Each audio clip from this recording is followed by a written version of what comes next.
in all of these, you're either going from polar to rectangular or from rectangular to polar. And when I say rectangular, I mean you're going to have x's and y's.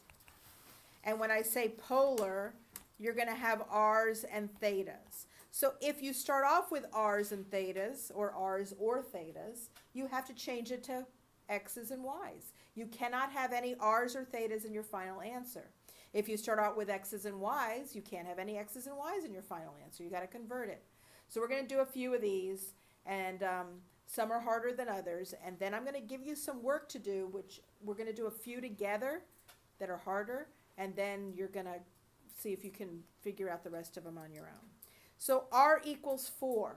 What you're going to do is you're going to go over to your cheat sheet over there, which I've written it on the board, I believe. And I know that I need to convert r's to x's and y's, but look at what it says over there. It says that r equals the square root of x squared plus y squared. So did I change them to x's and y's?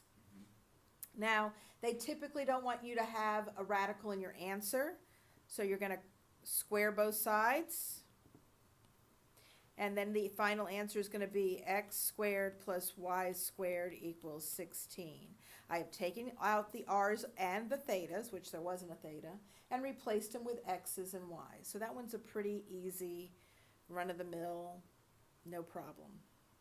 If I look at my sheet, I've got an r cosine of theta. So this one has an r and a theta. And I'm going to look at my sheet and I go, oh my gosh, look at that first rule on my sheet. It says x equals r cosine of theta.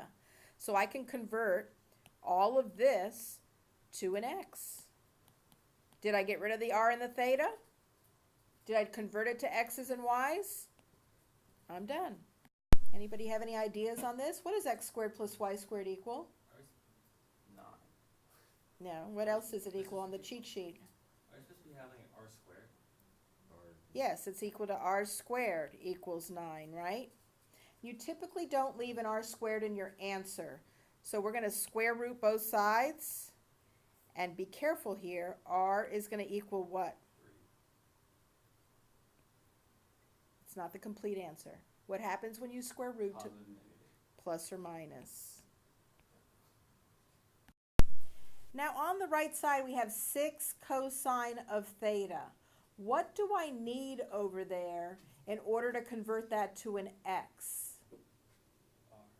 An r. So what I'm going to do is I'm going to multiply both sides by r, and I'm going to stick an r in there, and that'll give me r squared equals 6r cosine of theta. Does everybody see what I did? So r cosine of theta can convert to what, according to the rule? Somebody else. 6x. 6x, very good. So we have r squared equals 6x. Well, I've got one of the r's and the theta's gone, but I've got to worry about that r squared. Well, r squared is what? Somebody else. What's r squared equal to on your formula sheet or on the board?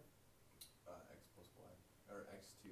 X squared plus y squared equals 6x. Are there only x's and y's in your answer? Yeah.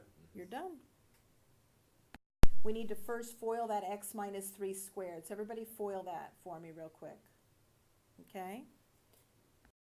So then you FOIL it, and you're going to end up with x squared minus 6x plus 9 plus y squared equals 9. Does anybody see any opportunity? Isn't there, oh wait, never mind. Would you move the negative 6x, or the minus 6x and the plus 9 to the other side so you can have x squared plus y squared? Yes. You're going to see this here. It's going to say x squared plus y squared, which is something on your formula sheet. And then when I move the 9 over here, it's going to bite the dust with this guy because it's going to be a minus 9, right? Right. So they go away. And then I move the 6x over there as a positive 6x. Got it? Yeah. So now I've got to convert these to r and theta.